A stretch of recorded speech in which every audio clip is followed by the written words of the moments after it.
Welcome to the Newsome MMA podcast in association with MMA Play 365, giving you the edge in MMA betting. I'm your host as always, Newsome, with your co-host John, and tonight we're back once again to break down UFC 244 from the Madison Square Garden in New York City. John, how are you doing tonight, man?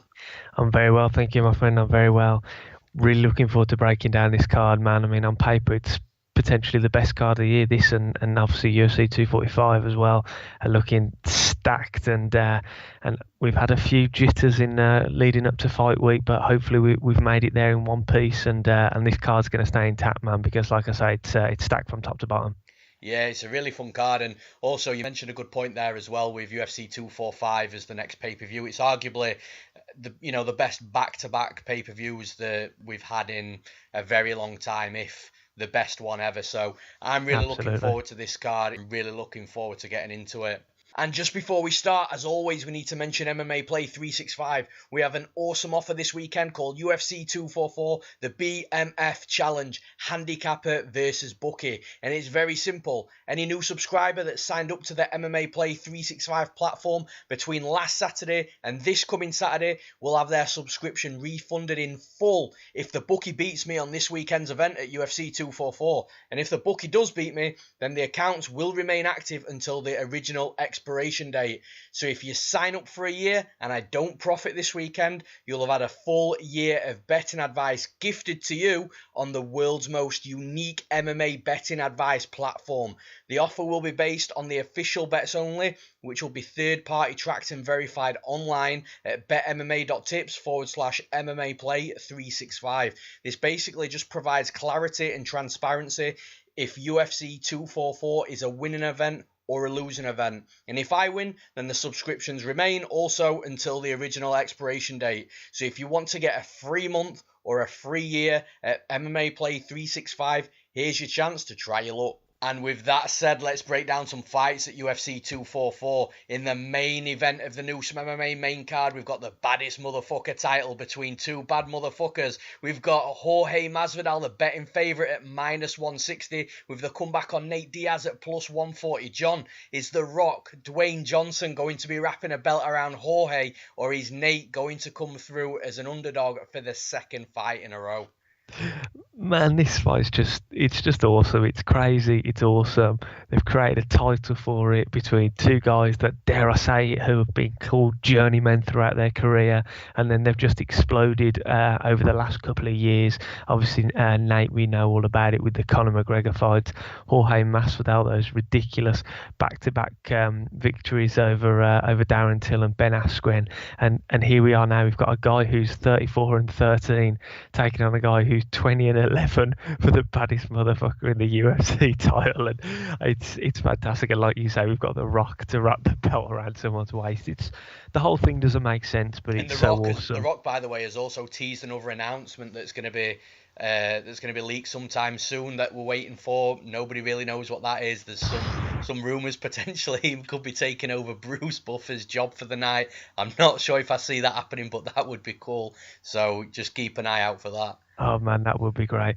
But yeah, I mean, this fight, it's crazy how it's come about really over the last few years, and it's crazy how we've kind of got to this spot. Like I say, that these guys have been there and done it, and got the t-shirt on many an occasion, and it is just really good to see two guys who have fought for so long, who've been there since the early days in the UFC, and when the UFC really started to break through, and it just goes to show, this is just going off topic slightly, but the difference between this sport, the sport of MMA that we all love, and sports such as boxing. Obviously, they're both very similar combat sports, but you would never get guys who are 34-13 and 20-11 fighting for in one of the biggest fights that the UFC could possibly put on, and a fight that so many people are looking forward to. So it's just great that it's happening, and like I say, we had those jitters a few days ago with Nate Diaz and everything that surrounding the supposed failed drugs test and all that. I still think there's something a little odd about that and how they managed to get it sorted so quickly, but you don't see me complaining because, man, I want to see this fight. But how's it going to play out? I mean, it's such a close fight and it's such a tight fight. I mean, it's really hard to judge, in my opinion, because obviously we've got Masvidal, like I say, he's coming in off the back of the Darren Till and the Ben Askren wins. For me, the Ben Askren win was it's a fantastic win, as we know. A 5-second knockout, flying knee, puts Askren out completely cold. It's fantastic. It's awesome. We love to see it, but it's just one of those things where he had an idea of Askren's going to shoot early on.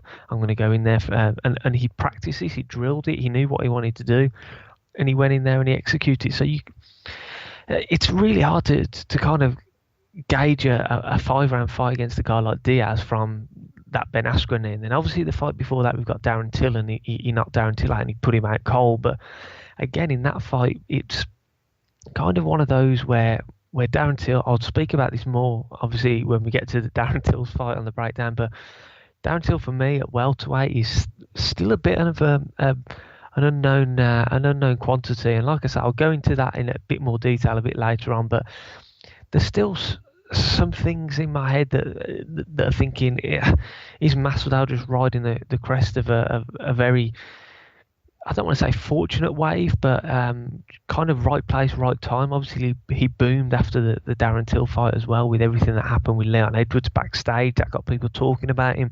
And then obviously to come out after that and get the Ben Askren knee. Everyone kind of thinks this guy's a world beater at the moment. I'm not taking anything away from Masvidal, because he's a great fighter. He's a bad motherfucker. That's why he's fighting for this title. But for me, he's not... He's beatable. He's a beatable guy. But then when you look over the other side of the octagon and you look who's facing him, you've got an equally as beatable guy, Nate Diaz. Now, again, Nate Diaz is one of those guys everybody loves. How can you not love the Diaz brothers? But he's a beatable guy. I mean, we saw in the Conor McGregor fight, which was the fight before last, he got put down 2 or 3 times by McGregor. Obviously, again, that was at welterweight. This is at welterweight. McGregor isn't a big welterweight, so that makes you think, Masvidal's got power. We know that. We saw that in the Darren Till fight. Is Masvidal going to be able to put him down, put him on his back? But Nate Diaz he's a tough guy to put away, man. And obviously Josh Thompson did it, but there's not too many other guys that, if any at all, off the top of my head, that have put him away and finished him. Obviously, we've seen him being on the receiving end of a lot of losses, but they all kind of come in the same vein and against the same sort of fighters, and that's those grinding, wrestling heavy styles. And that's not going to be this kind of fight. I think this is going to be a standard fight. Masvidal won't want to take it to the mat and test Diaz's jitsu, because we know he's a legit black belt. Obviously with his Gracie crew and stuff, and so I think this fight is going to play out on the feet. And both these guys are very good boxers, but for me, I edged Nate's boxing in this fight. I mean, Darren Till was landing on Masvidal in the first round, albeit not over and over again. Obviously, he caught him with a heavy shot and put him down and rocked him very early on, but Masvidal got straight back up. But you can land shots on Masvidal like you can land shots on Nate Diaz. But out of the two guys, I think Nate Diaz has got the slightly crisper boxing. I think Masvidal will utilise more kicks in this fight than Diaz. But something I've noticed from Diaz in his last few fights, is how well he fights in that clinch now. He looks heavy and he looks very strong in that clinch, and he can control his opponent. So I wouldn't be surprised if he tried to utilise that option. And obviously, you've always got to think of Nate Diaz's gas tank as well. I know Jorge's got a gas tank, especially 170, but Diaz has got an insane gas tank. His cardio is ridiculous. He can go 5 hard rounds. He can go 10 hard rounds if he wants to. Now, for me, this fight is going to be ultra close. It's going to be really, really tough. I've seen a lot of people saying that they think Masvidal is going to finish Diaz. Possibly, like I said, we've seen him land heavy shots, and he utilises different improvised styles like that Ben Askren knee, etc. Diaz still does have a tendency, we saw it in the Pettis fight, to lean and possibly lean into one of those kicks. But for me, if Pettis, who is fantastic with those kicks, if he can't do any serious damage and he can't get the kicks off against Diaz, I don't think Masvidal is going to be able to fare much better. For me, this is a grueling 5-round fight between two tough guys who are just going to stand there and slug it out. And for me, I think that Nate is going to have that slight boxing edge. I think he's going to have that slight cardio advantage, and I think he's going to be the one who very, very, very narrowly takes a decision victory in this fight. So I'm going for Nate Diaz to get the baddest motherfucker title wrapped around his waist come Saturday night.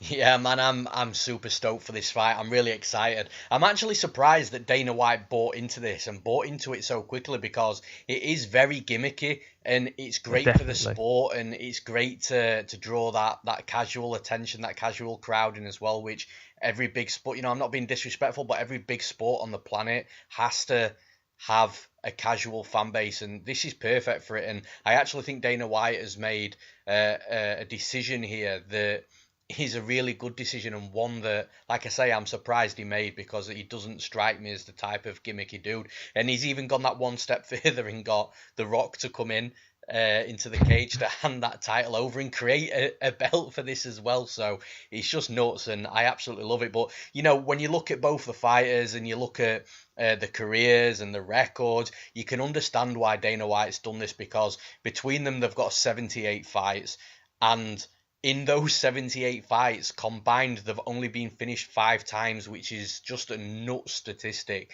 So there's a reason why it's called the baddest motherfucker title. Yes, Nate Diaz mentioned it, but it's correct. Both fighters are bad motherfuckers, and this fight cannot not deliver. It's going to be entertaining. It's going to be a dogfight, and I just don't see any way that this fight is a disappointment unless something drastic and something bad happens, such as like the Yair and Jeremy Stevens fight in Mexico. I don't want to tempt fate, but unless something weird happens in that way, this fight's going to be awesome, man. And you go into the styles and you look at both guys. So for me, we'll start with Masvidal, and Masvidal is more of a technical fighter than Nate Diaz. He's got more of a variety when it comes to his striking arsenal.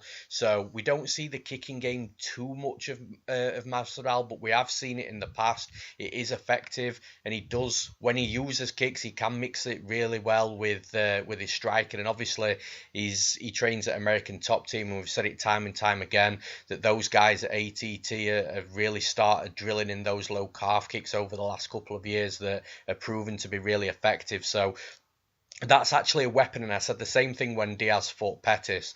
That's actually a weapon that Masvidal could utilize, especially early on, to really start running away with the first couple of rounds and wearing Diaz out. And if he wears that calf kick out, then that'll serve him better going down the stretch if it goes late in this fight.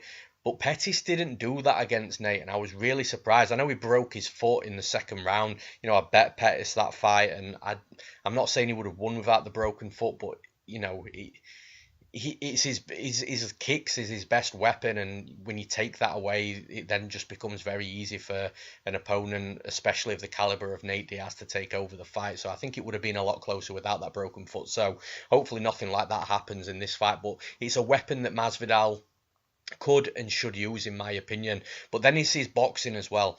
So Masvidal inside the pocket, he rips to the body, he rips to the head, he throws in combinations. It's never one punch at a time. So he can really piece his entire game together. And when he does that, when he starts mixing into the body and head and he really gets in his flow, you really see how good of a striker Jorge Masvidal is. But then on the flip side, you've got Nate Diaz, and like I said, I don't think he's as technical as Jorge Masvidal, but what he's got heart, he's got grit, he's got just like that dog fight in him, and you see it time and time again. The boxing that he's got, it's not the most technical boxing, but it's effective. It's straight punches, it's accuracy. And, there doesn't seem to be a ton of power behind it, but what it is an accumulation of strikes. So he will pepper and pepper and pepper away at his opponents. And like I say, that cardio is just insane because he can essentially drop around, but his activity doesn't slow down. His activity is always there. The volume's there. And what happens is the peppering away at his opponents slows his opponents down. And as the fights go on, he seems to have this second wind sort of constantly. I know that doesn't make too much sense, but when you watch his fights, you can understand where I'm coming from. And like I say, he can just keep going and going and going, and he comes on stronger. You saw that in both the fights with Conor McGregor. He was looking a little bit worn, sort of like especially that second fight with Conor McGregor that ultimately he lost. He was looking very worn after that first round, and into the second round you were thinking, fuck, like Conor's going to put him away here. But then suddenly he just gets energy out of nowhere and he's coming back into fights. It's just a crazy style that he's got, and I think both styles complement this fight because you, like I say, on one hand you've got a technical fighter in Jorge Masvidal, and on the other side you've got this tough, gritty cardio machine that's going to be constantly peppering away at you, that won't slow down, that won't drop his activity, and it's just going to make for a really great fight. Now, when you look at the styles, it's tough to see initially which style is probably going to take over this fight. But when you look at when you look at it from a different angle, so for example with Nate Diaz, the fighters typically he loses to are the fighters that can come through these peppered shots, that can grit through it, that can break through it, that can then start landing themselves. So I know Conor McGregor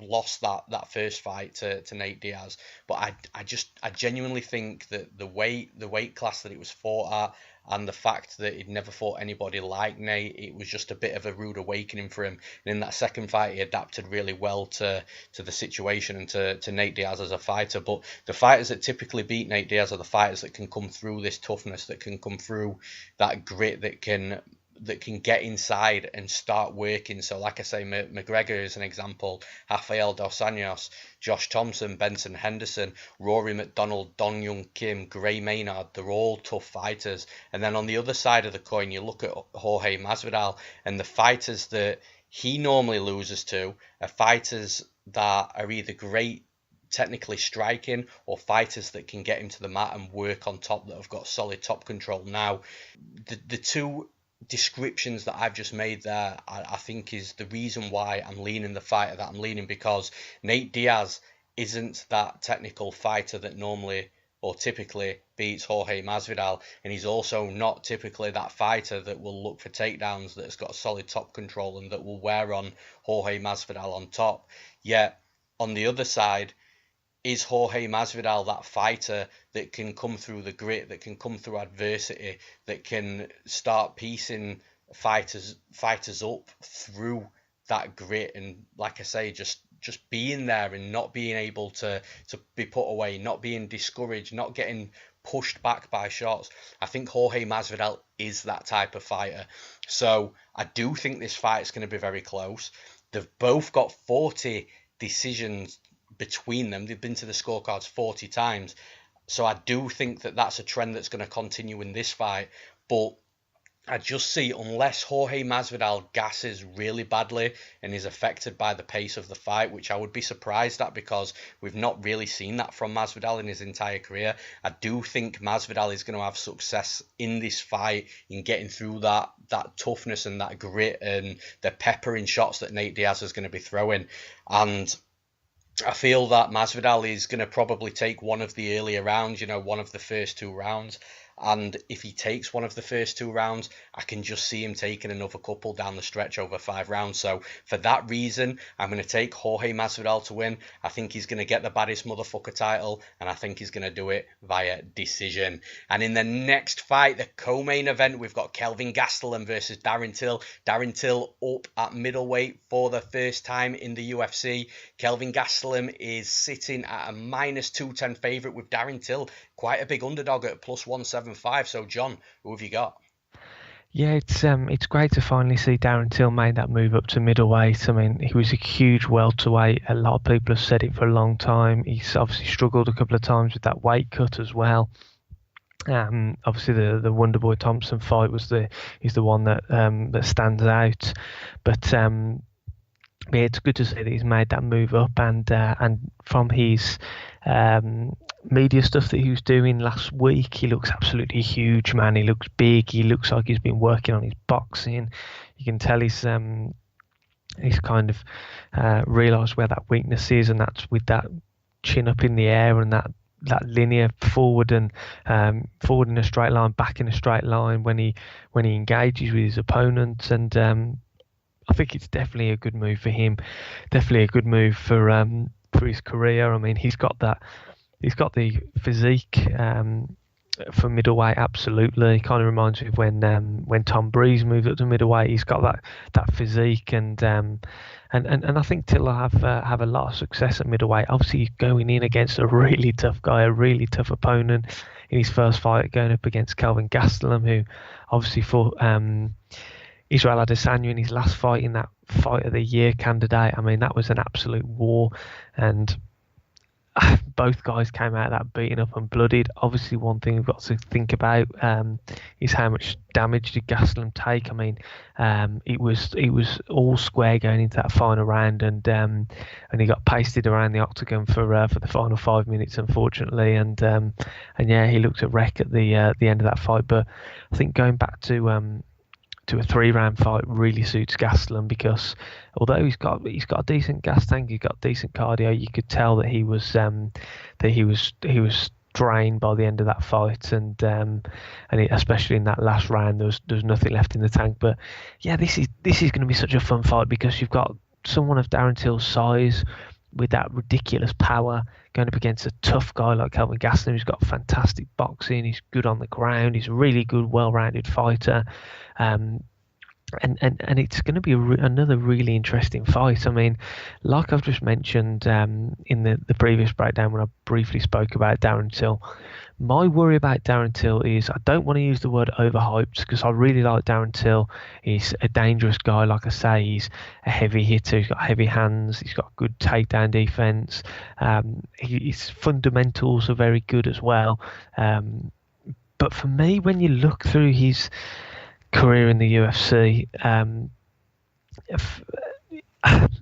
I think he did get pushed towards that title shot and had that backing of the UFC too soon. I mean, when you look past his victory against Oliveira in his opening fight, obviously he drew with Nicholas Dalby in Dublin, got a unanimous decision win against Ayari and Bojan Velikovic, who, no offense to those two guys, aren't world beaters. Then obviously we saw that Donald Cerrone fight, and this fight was one of, if I remember rightly, one of Cerrone's first fights up at welterweight. He might have had a fight before that, off the top of my head, but this fight was kind of like a middleweight going up against the lightweight, and Till was absolutely huge in comparison, and not taking anything away from that performance, because he was good. He pressured Cerrone, he forced him up against the fence, where Cerrone doesn't like to be. And he landed those heavy shots, and he could kind of, you could tell he could bully people that size, with his size going up against the guy of Cerrone's size. Then there was the Wonderboy Thompson fight. He weighed in above the weight. Obviously, he missed weight for that fight. A very, very close fight. Arguably, some people said that Thompson could have edged it. Possibly, I think without watching it back, which I haven't done, I edged it towards Darren Till, but it was a very close fight indeed. And then obviously he fought against Tyron Woodley, and I don't know whether it was the occasion that got to him, but he literally didn't throw anything in that fight. He got rocked, got put down on the mat, and then Woodley absolutely dominated on the ground. Then he fought against Masvidal, and we saw that power shine through again early on, like I say, with that knockdown. But then when you start to watch the fight, if you watch the fight back, I know Till had a couple of moments, but over and over again, Masvidal would, like you mentioned in the previous breakdown, was using that technical boxing, that really technical style, and he was getting inside and he was landing shot after shot on Darren Till. And if you watch it back, there's a number of times where he kind of wags his finger or shakes his head. He was getting clocked, and then, like I say, just moving back in a straight line with that chin in the air, he got caught with a hammer, and he was out cold, and it was timber and lights out for Darren Till. And it does just worry me that maybe some of his success has come due to his size rather than his technical ability. Like I say, I don't want to take anything away from his technical ability, because he does have very good sound, solid fundamentals, but he does have holes in his game, as I mentioned, with the chin up, etc. And for me, that's something that Kelvin Gastelum can exploit. Gastelum works and he's very good at getting on the inside. We saw that against Adesanya. Israel Adesanya is one of the best, if not the best, kickboxer in the UFC. He's certainly up there if he's not the. And we saw what he did to Robert Whittaker, who's tough as nails, a fantastic fighter himself. And then you compare the Israel Adesanya fight to Gastelum, and Gastelum was landing on Adesanya. Gastelum had a massive height and reach disadvantage against Adesanya, and he was getting on the inside. He knows how to use his footwork. He knows how to use his head movement. He knows how to feint, use his combinations, use his jab, just tap with that jab, and then extend that strong straight left hand, and that's really what sets him up for the counter. And then we also have to take into account his wrestling now. If you look back, a lot of people think, oh yeah, Gastelum's like a really good wrestler. I'm not saying he's not, but he doesn't really utilise it very much. I mean, when you look through the history of his fights, he lands a takedown here or there, but he's not one of these guys that takes his opponents down over and over again. He's not one of these guys who'll take his opponent down once in a round, hold them down, grind out the round, and then rinse and repeat throughout the remainder of the rounds. He's kind of an opportunistic. We saw it against Adesanya. He'll just time a really good double leg, and his opponents invariably do get back to their feet relatively quickly, but it's just something else that he has in his arsenal that Darren Till will have to think about. I think Till, like I said, he's got good takedown defense. He'll be big. He'll know that Gastelum has the potential to take him down. So he'll have worked on that, and whether Gastelum gets him down, I don't know, but I think he will mix in the threat of a takedown. The way he's been speaking in the build to the fight, he's kind of insinuated that he may look to take this fight to the mat and expose any weaknesses Darren Till has off his back. And if as long as he mixes it up, I think Kelvin Gastelum is going to win this fight. I think he has the ability to get on the inside, like I mentioned. If Till does still have some of those holes in his game, if it was just a bit smoke and mirrors with the workouts, with this new technique and stuff, 'cause it's quite easy to look good on the pads and look good in training, etc., but when you get back in there, old habits and all that can creep back in, and if he does just leave that chin exposed, it wouldn't surprise me at all if Kelvin Gastelum lands a heavy shot and puts him down again and finishes him. But I'm going to go with Till to be able to see out the fight. I think that move up to middleweight will give him a bit more durability in that chin. But I do think Kelvin Gastelum will be able to land the shots with that boxing of his. And unless Till has made leaps and bounds in his boxing, I think Gastelum's going to be able to get on the inside, do some damage, and take a decision victory.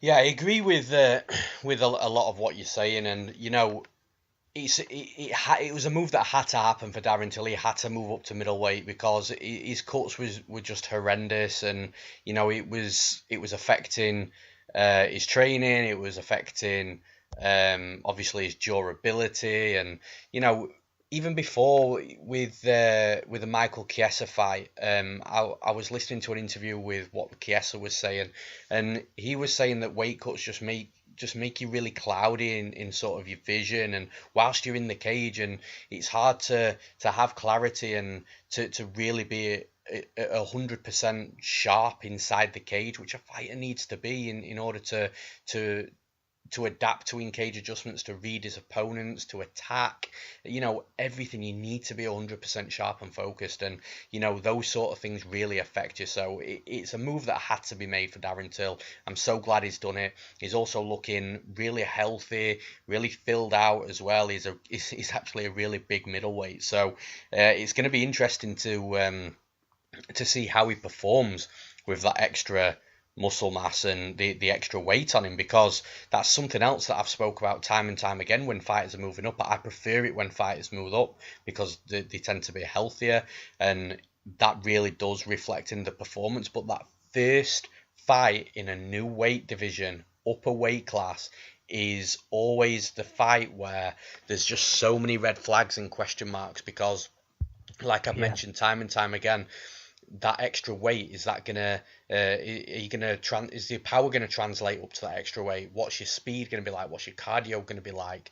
How hard can you go before you start feeling that burn, and before you start feeling that you have to slow down a little bit? There's so many different variables that can go for you or that can go against you when you're moving up in weight. So like I say, it's going to be really interesting to see Darren Till up there at 185 pounds. But on the opposite side, you've got a guy that's been there now for a while. He's coming off the loss to Israel Adesanya, who, to be fair, in the grand scheme of things, looking at what Adesanya did to Whittaker, Gastelum, I don't think that damaged his stock at all in that fight, because he stayed in there for 5 rounds. Arguably, the referee could have stepped in that 5th round, but the bottom line is he gave Adesanya a very good fight. And for me, looking at how good Adesanya is and what he did to Whittaker, in fact, I think it rises Gastelum's stock, if anything. So I'm sure Gastelum's got some sort of record where he's dropped every single fighter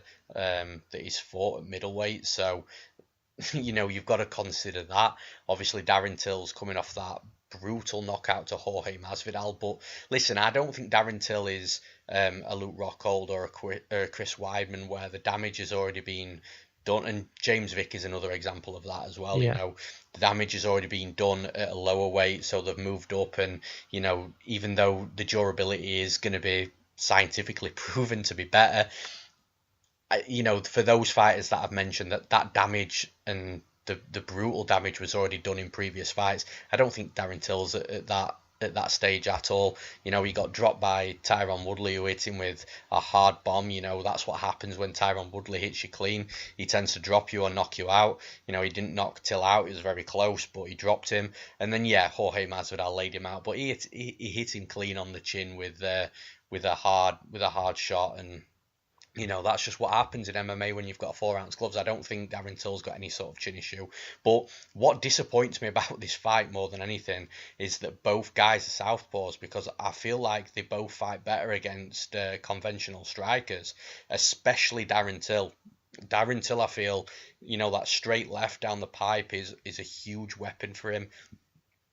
He does move very well. He does mix in kicks and combinations, and I feel like Darren Till's at his best when he can land that straight left. He can time it, but also where he's given the ability. He's given the freedom to move. When he's the one that can dictate the range, when he's the one that can dictate the pace of a fight and really decide when he comes in and when he comes out, his striking is on another level when he's able to do that. But I feel completely the opposite is at his worst when when he isn't negating that distance, when he isn't the one in charge of the range, and that's something that he had problems with Masvidal with. He had problems with Woodley with that same situation as well. I think Woodley baited him, got him into the cage.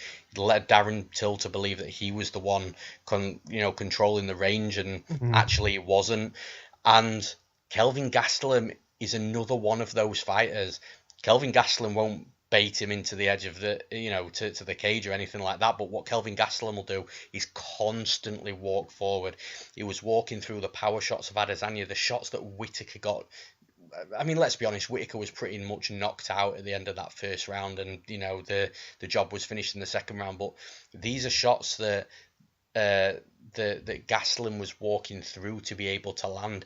He's a fucking Mexican, man. They're tough motherfuckers over there. They've got chins of steel, and they can take those punches to give punches, and Gastelum has got that style. So I feel in this fight that it's actually quite a bad stylistic fight for Darren Till. Now, I don't think this fight's going to be won, lost, decided via takedowns, via wrestling. I do agree with you, John. I think Gastelum will mix it up, but I don't think the fight is going to spend too long on the mat to start making the judges think, oh, well, he had that takedown with that control time. I think it's going to be won and lost on the feet, but I think it's going to just be Gastelum walking forward, throwing that lead hook and the straight left behind it. I think he's just going to be landing shots on Till, walking, like I say, just constantly walking forward like a zombie. I think Till will land on him.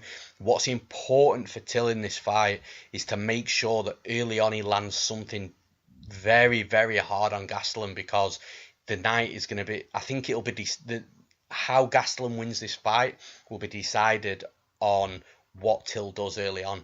If Till can get Gastelum's respect early on, I still think Gastelum's going to come forward and try and walk through shots to land punches.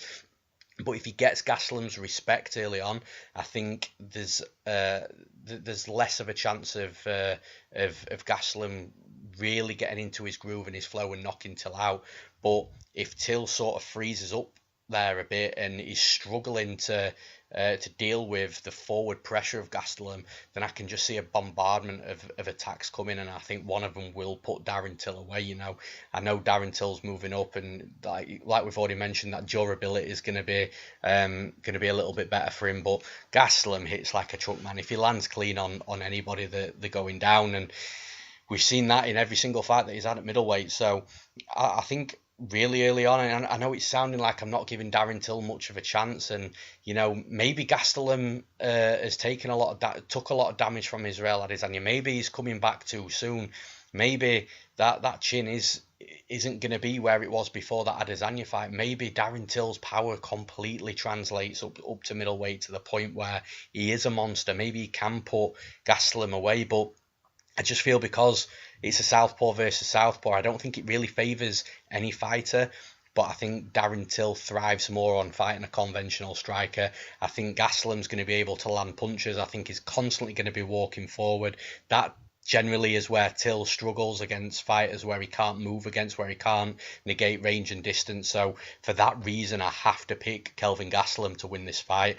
I'm going to give Till the benefit of the doubt. I do think that he can stay in that fight and make it for 15 minutes. But, man, I've got Kelvin Gastelum to win this fight, and I'm going to take him to win via decision. And in the next fight, we've got a good one here. We've got Stephen Wonderboy Thompson returning against Vicente Luque. Now, Stephen Wonderboy Thompson is currently sitting at a -135 favourite. The comeback on Vicente Luque, the underdog, +115. Now, John, we've been calling on this podcast for a long time now that Vicente Luque needs that big step up in his UFC career. Is this the step up he needed, or is it a step too far? Absolutely, yeah. We've been calling it for a long time. Both big fans of Vicente Luque on this podcast, like you mentioned, and yeah, it's good to see that he's getting a good step up in competition against a tough opponent in Stephen Wonderboy Thompson. Now, obviously, we saw Wonderboy get knocked out in his last fight back in March against Anthony Pettis in vicious fashion with that Superman punch. Now, that makes it 3 losses out of his last 4. Obviously, the Darren Till defeat via decision and the Tyron Woodley fight, obviously sandwiched in between those two, was that victory over Jorge Masvidal. I kind of feel for Wonderboy Thompson because he's only got 1 win in his last. When you actually look, it's 1 win in his last 5 because obviously he drew the first fight against Tyron Woodley. But this guy could easily it could easily be a completely different story. I mean, that first Tyron Woodley fight was really close. That he could have got the nod in that. The second fight was equally as close. Again, that was a majority decision in Woodley's favour, and it. Again, if that would have gone his way, that he's going into, well, he probably wouldn't have fought Darren Till for starters or Jorge Masvidal at those times. But then the Darren Till fight, obviously, again, I spoke about it in Darren Till's breakdown. That was extremely close, and on another day, that could have gone in Stephen Wonderboy Thompson's favour.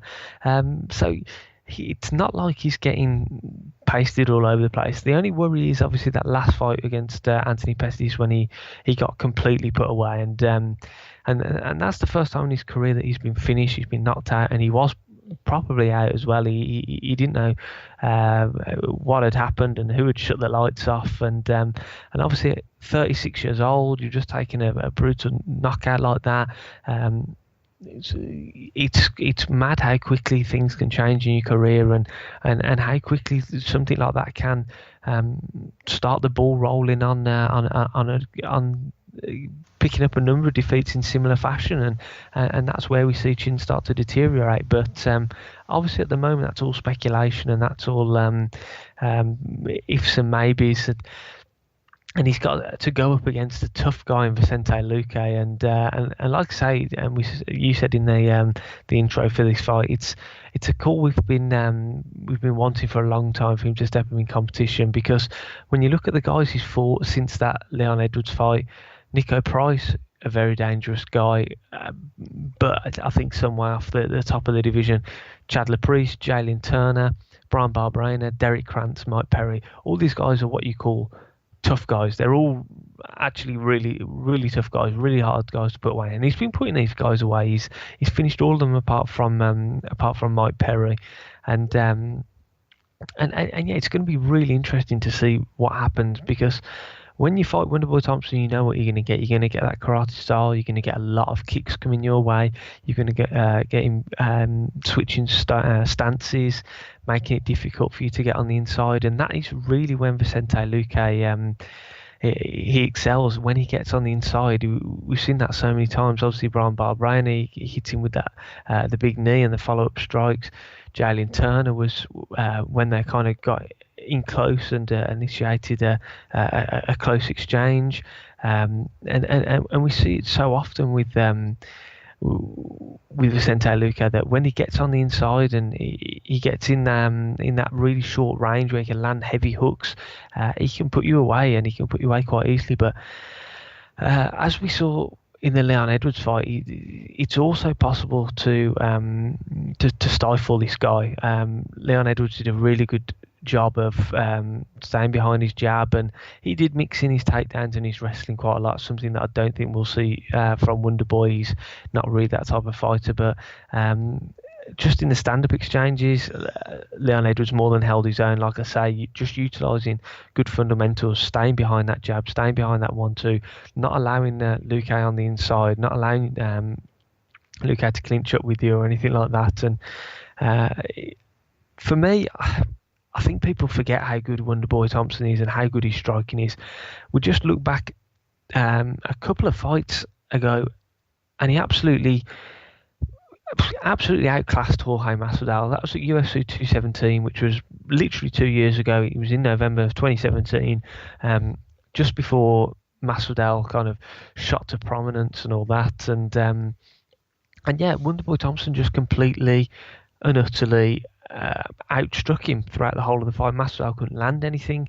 Masvidal couldn't get on the inside. We've already mentioned how good a technical striker Masvidal is, and he just couldn't get anything off. He couldn't get any shots off on Thompson. He couldn't get on the inside, and Thompson cruised to a victory in that fight. And I do think because of that Pettis fight and obviously the Darren Till fight before that, where he dropped the decision, I think people do forget how good a striker he is. Now, he has lost some of his speed, especially in those kicks, I think, but he's still a dangerous guy, and for me the key for Luque winning this fight is being able to get on the inside. I think if he gets in on the inside, he's going to be able to land shots, and if he lands shots, he's got power. We've seen that before, and he can put Wonderboy away. If Pettis can put Wonderboy away, I've got faith that Vicente Luque can put Wonderboy away. But having said that, I'm going to give Stephen Wonderboy Thompson the credit that I think he deserves, especially with regards to his stand-up. I do think he's going to play it safe and utilise those kicks to maintain distance, and I think it's going to play out very similar to the Jorge Masvidal fight. Unless Luque can make this really scrappy and really force his way on the inside, I think Wonderboy Thompson will dictate range. He'll dictate the pace and the tempo of this fight, and I think we will see him get a decision victory. So I'm going with Stephen Wonderboy Thompson to outstrike Luque, and I do think it's a step too soon for Luque, and he's going to be defeated in this fight. Yeah, man, I like the step up here, and I think the UFC have done a really good job in making this fight, because a lot of people, it's not just us, a lot of people have been talking about Vicente Luque for a while now, and again, no disrespect to previous opponents, but fighters like Krantz and Turner, I'm sure that was Turner's UFC debut.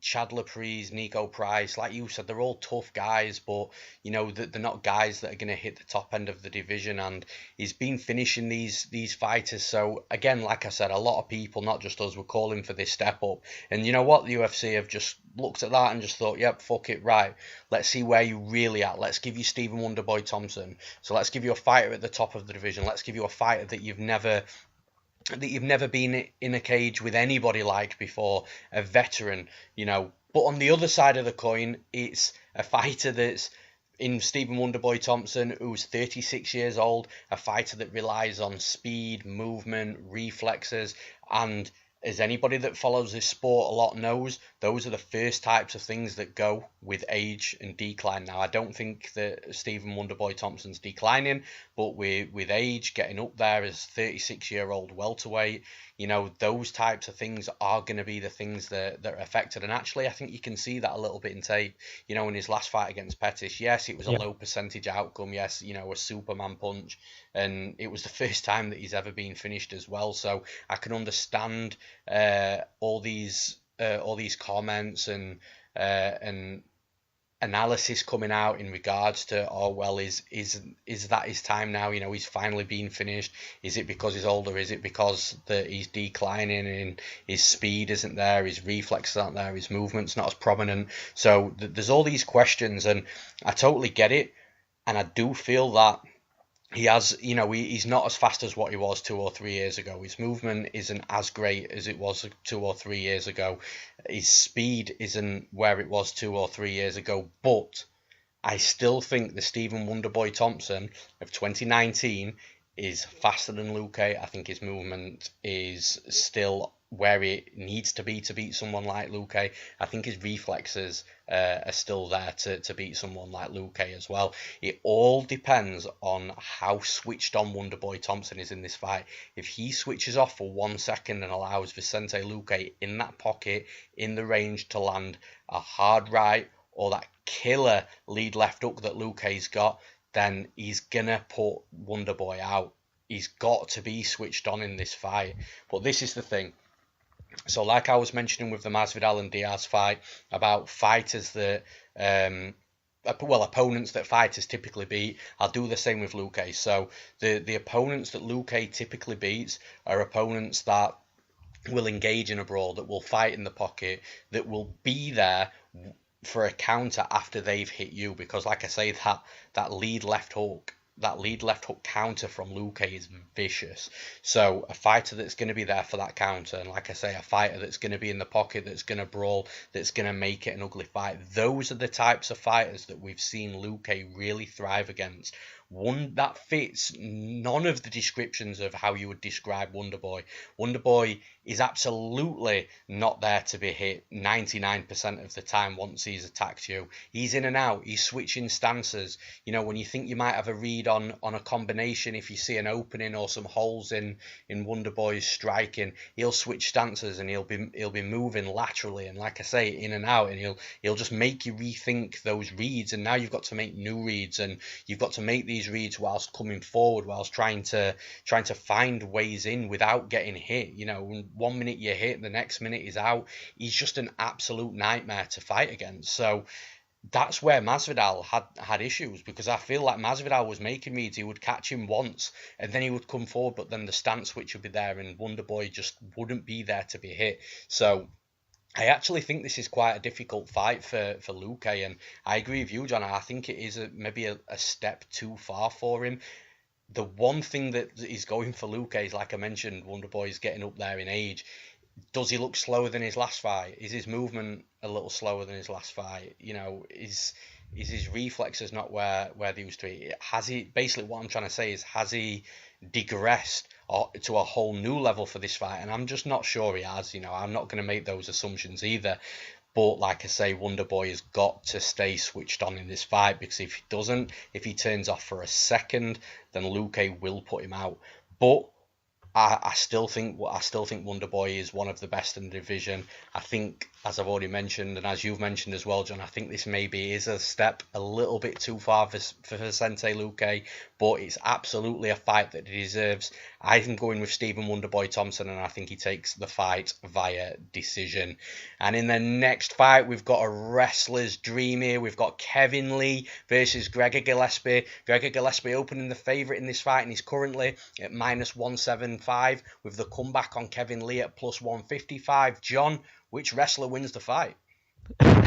Yeah, this is like you said, this is every wrestling fan's dream, and it's going to be a really interesting fight, and one that I'm really looking forward to seeing how it plays out between the two of them. Now, quite often you see between when two guys have got exactly the same style of fighting, it kind of cancels each other out, and and you kind of get, if you've got two great grapplers, you just end up with a bit of a sloppy kickboxing fight. And again, with wrestlers, you get two wrestlers coming up against each other, and it ends up being a stand-up battle between the two, and they kind of just cancel each other out on the wrestling stakes. But for me, I think one wrestler is going to get the slight edge in this fight, and I think it is going to be, I'm going to throw it in there early, I think it's going to be Gregor Gillespie. Now, when you watch him fight, he hasn't fought anyone near the same level of competition that he's going up against. I think this is quite a big step up for him, as we've just been talking about with Vicente Luque stepping up against Wonderboy. I don't think it's quite that sort of step up, but he's 13-0 at 32 years of age. I think it is a very good step up, and a very good decision for the UFC to put these two guys together. Obviously, his last win was over Yancy Medeiros, who is a super tough guy, but again, he's not really one of the elite people in the division, and obviously no offense to the people who's fought before that as well. Vince Pichel, Jordan Rinaldi, Jason Gonzalez, Andrew Holbrook, all these guys. I mean, no offense, but they're not the elite of the division, and this is kind of where it really, you've got to put your money where your mouth is. You've got to show you can make that step up. But when you look at Gregor Gillespie's style, when you look at that fight against Yancy Medeiros, man, he was all over him. He stuck to him like glue, and he for me, he's the closest you're going to get, or almost the closest you're going to get to that could Nurmagomedov style of wrestling, chain wrestling. He'll shoot from the center of the octagon, and if he doesn't take you down with a double leg, he'll work the single. He'll keep mixing up. He'll push you up against the fence. He's really strong in the clinch, and he just keeps working to take you down, and then he just leans on you. He takes you back. We saw it against Medeiros. Medeiros kind of was on his feet for a lot of the time, but Gillespie just kept getting those trips to take him down, and he just sticks to you like glue. You get no space to do anything against him. You can't get any strikes off because he does stick to you so tightly. You can't get a yard. You can't even keep him at that jab range. And now Kevin Lee, obviously he's fluctuated between lightweight and welterweight. He's one of the guys that really could do with a 165-pound division, I think, because I think he does deplete himself a bit too much going down to lightweight, and it affects his performances.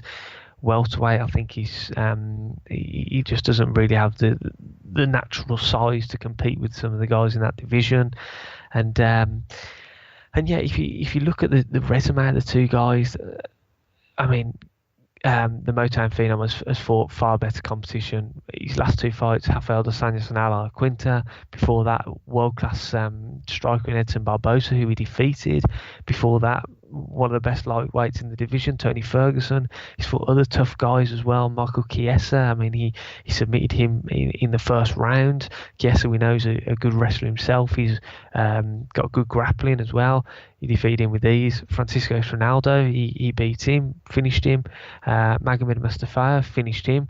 Jake Matthews finished him. I mean, he's a guy who has potential and has the potential to be a champion. But I just think that the weight class doesn't suit him, and because of that, there are guys in both lightweight and welterweight that will beat him and that will be better than him come fight night. And what we've seen in Kevin Lee's fights, he's a very good wrestler. As I've mentioned, he can take his opponents down, but you can also take him down. I mean, we saw Rafael dos Anjos. Dos Anjos has got good takedowns, and he landed 3 or 4 takedowns on Kevin Lee, and he's been taken down in previous fights as well. That Leonardo Santos fight that he lost, he was taken down in that fight. Michel Prazeres, he got taken down several times in that fight. The Jesse Ronson fight, if you go way back, he got taken down in that fight. So although he's a good offensive wrestler himself, he does have good takedown defense as well. But you can take this guy down, and for me, I just worry that Gillespie is going to be able to do that. I really think he will. I think Gillespie's good. He's a good aggressive striker. His striking sets up the takedowns really well. I think he's striking closes that distance fantastically. When he does get the fight to the mat or anywhere near the mat, even if he's, like I said, he's kind of hanging half on your back, or he's got you kind of clinched up on the fence, he's really aggressive, and he's always looking to finish you and set up something, set up a submission, set up a choke, and I really just think that aggression mixed with the fact that we've seen Kevin Lee fade at I know that he's gone 5 rounds against guys like Barbosa and Ala Quinta and things like that, and he went to 4th round against Rafael dos Anjos. I do think he fades as the fight wears on.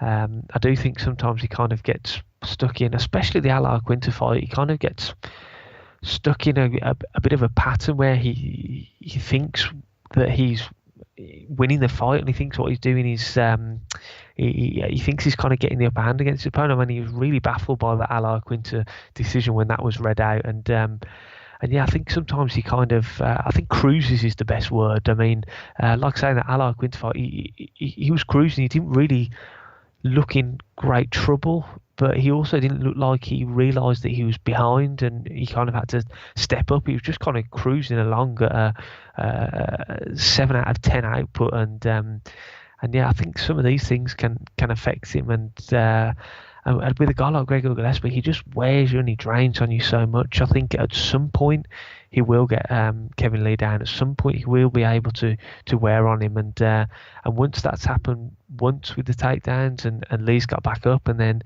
immediately Gillespie straight back on top of him, I think it's going to start affecting Kevin Lee's gas tank, and his game plan is going to go out the window. And over the course of the 3 rounds, I think that Gillespie's going to he's going to be able to land 3-4 takedowns, spend some time in the clinch against the fence, wearing on Kevin Lee, and it wouldn't surprise me at all if he finishes Kevin Lee later in the fight as well. Like I say, he's always aggressive, looking for those submissions. He's always looking for the ground and pound, and I'm going to go out on a whim and say that Gregor Gillespie does maintain that unbeaten run. I'm high on Gregor Gillespie. I really like him as a fighter. I really like his style. I think his grinding style is horrible to go up against, horrible to match up against, and I think he gets the win over Kevin Lee. I think he submits him in round 3. So I'm going Gregor Gillespie to win this fight via submission. Yeah, man, I'm so stoked for this fight. It's actually my favourite fight on the card. You know, it's going to raise a few eyebrows with me saying that, obviously, with the BMF title in the main event. But, man, people that know me well know that I love wrestlers in MMA. I love analysing wrestlers in MMA and just watching them work. And in actual fact, like you mentioned, John, you know, sometimes you'll see a clash of styles where you've got 2 specialists in one area of MMA and it tends to go in another direction. But I think in this fight, it's going to be won and lost in the wrestling. You know, of course we're going to see some striking at some point, but I just feel that whoever wins this fight, it's going to be because they've scored the more takedowns or they've had the most top control, and I just feel that that's the way the fight is going to go. And it's actually weird as well, because even though they're both wrestlers, they've both got 2 different types of wrestling. Now, I'm not going to go into how one of them's an NCAA D1 and the other one's D2. I don't think that matters, because, you know, into MMA, they've both proven that their wrestling has translated into MMA. So, you know, that can go out the window. But like I say, they've got 2 different styles of wrestling. So you've got, on one hand, Kevin Lee, who is got one of the best reactive double leg takedowns in the game. You know, he doesn't really chain wrestle too much. Half of the reason why he doesn't chain wrestle is because his double legs are that accurate, that he's got really good entries and he can get in on the hips really quickly and score a takedown pretty much instantly. But if he doesn't get that first takedown, he'll drive through to the cage, and rather than chain in regards to going from a single, double, high crotch, and then to like trips or drags or anything like that, he just tends to have another go, try and connect the hands again, try and see if he can get that double leg against the cage. And if he can't, then he lets go, he resets, he goes again, he'll find another entry and he'll shoot another double leg. That tends to be how he wrestles. Whereas Gregor is completely the opposite. Gregor will shoot from quite far out into a single leg, where he'll get his opponent panicking and scrambling, and he'll try and grab onto an ankle as they've tried to kick out of the single leg, but some way he will get them to the cage, and then he will change. So he will go from the single to the double to the high crotch, then he'll try and trip you. Then he'll even try and drag himself down, pull himself onto his back to try and get hooks in, or he'll try and roll you to see if he can roll into a scramble to end up on top position. He's got so many different funky techniques of trying to get his opponents down to the mat. But the main thing about Gregor Gillespie, I think his grip is the best in the UFC. I honestly believe that. When he's got his hands locked around his opponent's body, it is just so tough to break that grip. I don't think I've seen a fighter break the grip. I've seen Gillespie let go to try and to chain to another takedown, but I've not physically seen a fighter break that grip yet. It's solid, and you saw that, he put it on display against Yancy Medeiros. Medeiros couldn't do anything. He was just getting lent on, he was getting dragged on, he was getting pulled down, he was getting rolled. And even when Gillespie drops down for those funky rolls to try and win a scramble and get on top position, he always ends up back in that grip. It's insane, and this is what makes this fight so good, because they're just two completely different types of wrestlers. Now, in regards to this is a big step up for Gregor Gillespie, yes it is, but I don't believe it's too big of a step up, because you can only beat what's in front of you, and that's exactly what Gillespie's been doing. His UFC debut came and got a decision against Gleico Franco. We know about UFC jitters and that sort of step up in competition, so you can excuse that decision. But since then, knockout, submission, knockout, submission, knockout, you can only beat what's being put in front of you. And I think this is the right step up for Gregor Gillespie, because he's putting all these guys away. He's dominating whilst doing it. So yes, he's not fought anybody as good as Kevin Lee, but does that mean he can't beat anybody as good as Kevin Lee?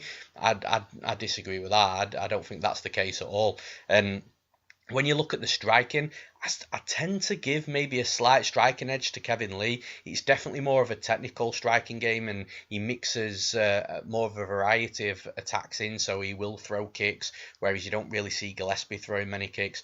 But where I think Gillespie's a little bit different to Kevin Lee is Kevin Lee is more of he'll throw the same sort of stuff, so he'll throw the same 1-2 and then he'll throw the same high kick afterwards, whereas Gillespie, it's more of aggression, and he'll duck down, he'll throw a looping shot, and it won't be as technical, and it won't be as telegraphed, but that's where they're a little bit different in the striking styles. Now, where I feel this big factor is, because like I say, whoever wins this fight is going to be via wrestling. So at this point, are you thinking, well, is Gregor Gillespie going to be able to chain wrestle, get that grip that I've been talking about, and really start ragdolling Kevin Lee about, expend his cardio, and really wearing him throughout the fight? Or is Kevin Lee going to be able to double leg Gregor Gillespie, and for the first time make Gregor Gillespie work off his back, and see where he is once his back hits the mat? So it's who's gonna be dominant and who's gonna take advantage of the wrestling. Now, the big factor for me in this fight is, I believe that whoever dominates in the wrestling is going to be the one going forward, because yes, from Kevin Lee's perspective, if he's the one being pushed back, you can get a reactive double leg from moving backwards. That's why it's called reactive, because you're bursting forwards even as you're coming back. It's less likely for Gregor Gillespie to start shooting in on a single leg if he's the one being pushed back. But ultimately, I feel the fighter that's more aggressive and the fighter that's pushing forward is likely going to be the fighter that's going to have more of a success rate in shooting in on the takedowns and getting a dominant position on the cage to work their opponent to the mat. And I feel that that's going to be Gregor Gillespie. You very rarely see Gillespie on the back foot, moving back, being intimidated by his opponent, having to counter. That's not Gregor Gillespie. You don't see that from him. Gregor Gillespie is a guy that's going to stand there and say, fuck, if you want to come forward at me, then let's go. And he'll start ducking down and throwing aggressive shots, thus pushing his opponent, getting his opponent on the back foot and pushing him back to the cage. So I feel that whoever's going to be the one moving forward is going to be the one that's more likely going to have success with the wrestling. And then if they're not getting the instant takedown, just being able to chain wrestle and dominate while their opponent's back's on the cage.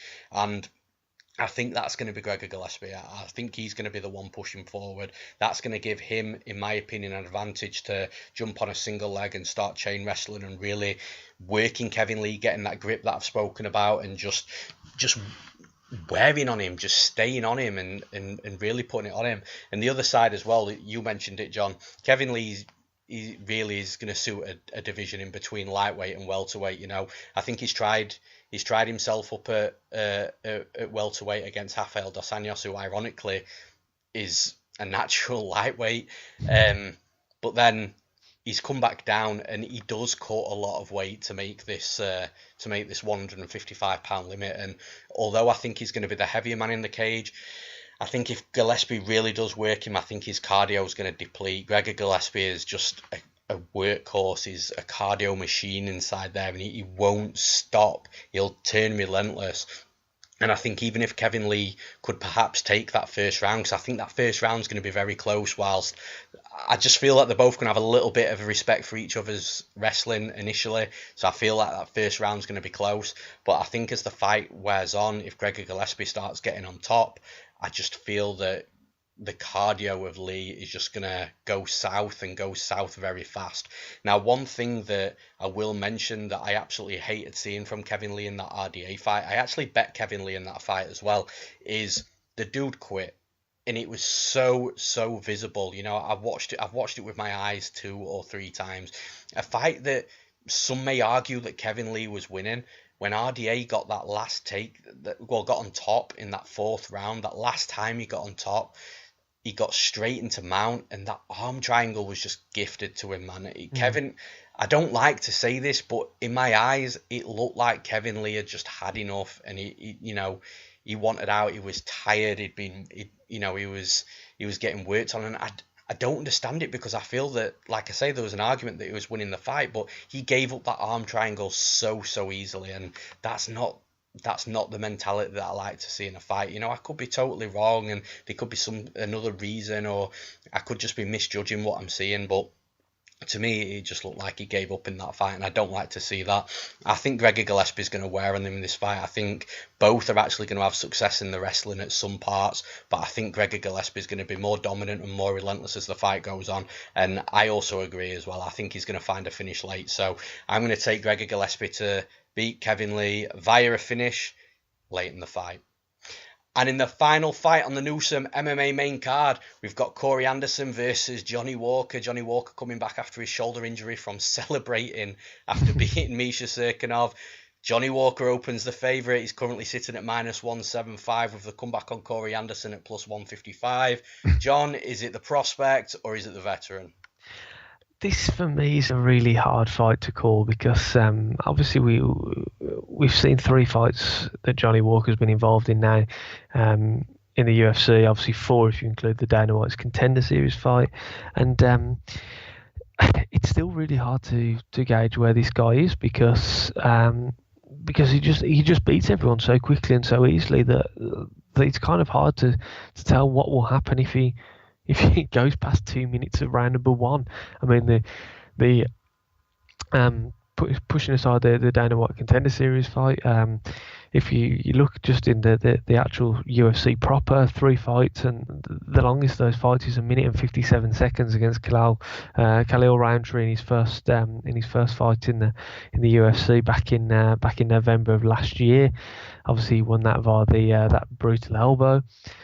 Justin Ledette actually picked Ledette in that fight. Don't know what I was thinking. Lost after 15 seconds. And then Misha Serkinov, who everyone thought this will be a dangerous test. Serkinov's a good guy. He predominantly a grappler, but a decent enough striker. Gets him out of there 36 seconds of round 1 with that flying knee and the follow-up strike. So it's really kind of hard to gauge how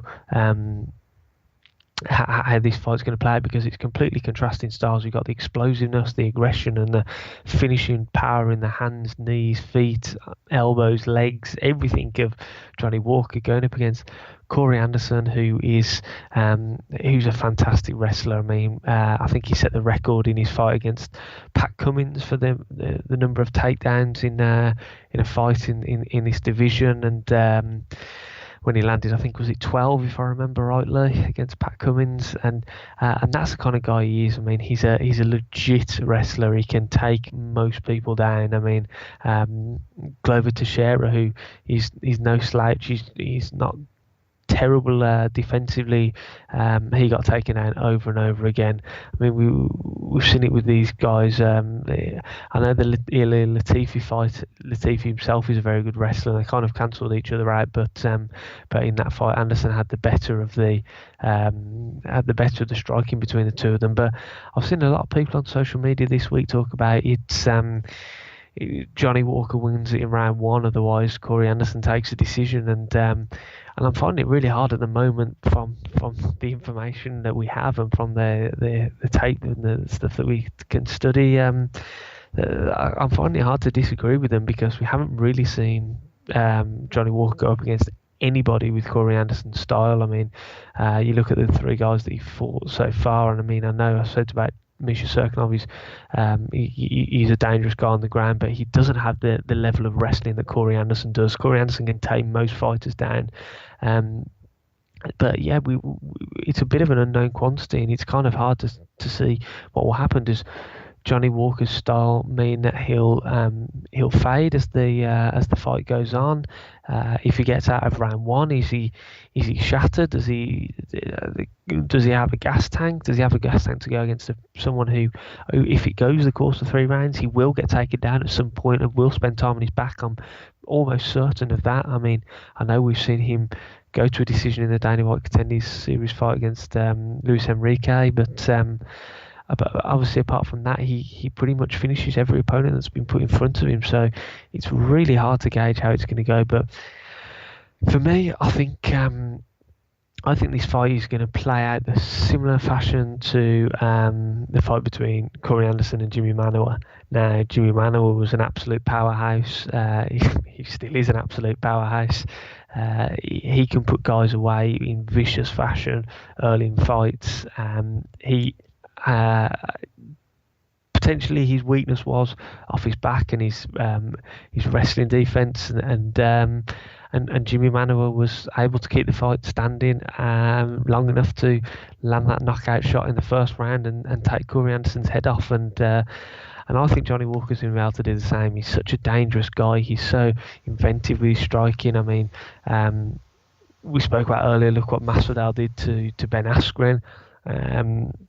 I mean, Johnny Walker's the kind of guy who will try everything and anything in a similar fashion to try and put Anderson away and try and get Anderson out of there. As I say, that could be his downfall if he does go out of round one. I would start to be concerned then, and I could quite easily see Corey Anderson grinding out that victory and taking Johnny Walker down, and Johnny Walker not being able to get back to his feet and starting the next round, and before you know it, Corey Anderson's changed levels and took the fight to the mat again.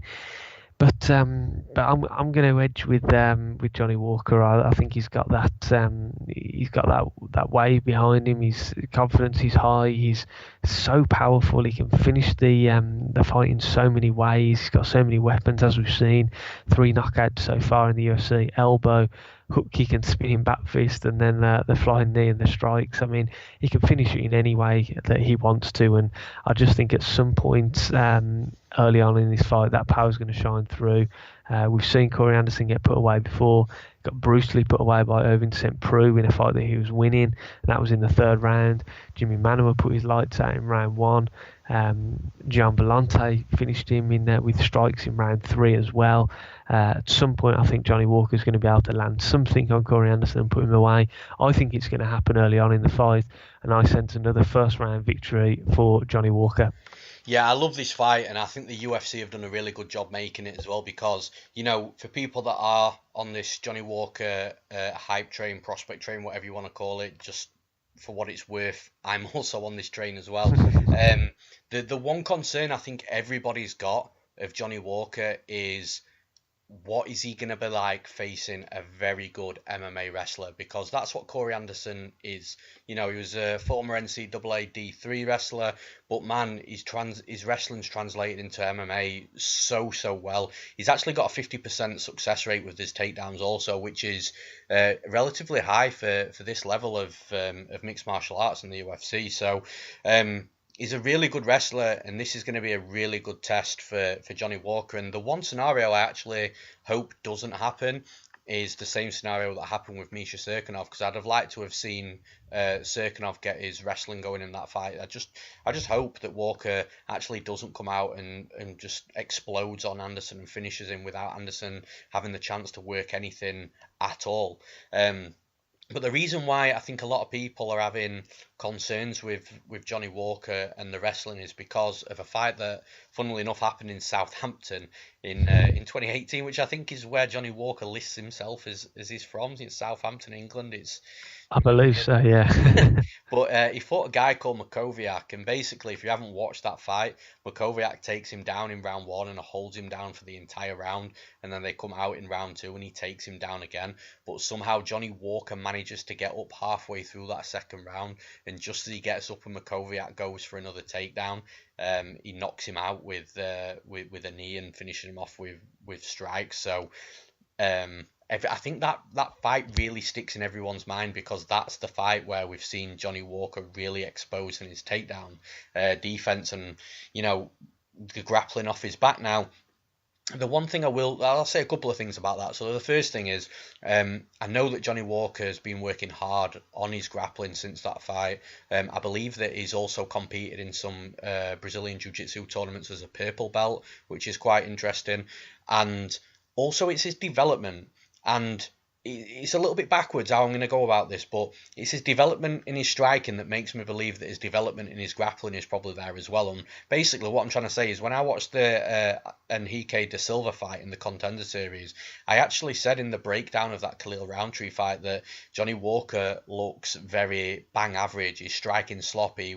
I'm sure I used the Rock'em Sock'em Robot phase, where he just comes forward and just throws straight punches from the chest. And I actually said that I thought Khalil Roundtree is going to really punish him for that. Yeah, he comes in against Khalil Roundtree, takes him out round 1 with an elbow. Comes in against Ledet, takes him out round 1. Comes in against Serkinov, takes him out in round 1. Since that fight where he looked really bad, he's finished 3 decent fighters in the UFC at UFC level in under 3 minutes. So I think there was only like 3 months between the fight on the Contender Series and his UFC debut. So what I'm trying to say is the developments that he made in those 3 months is just really quite hard to understand how he's done it.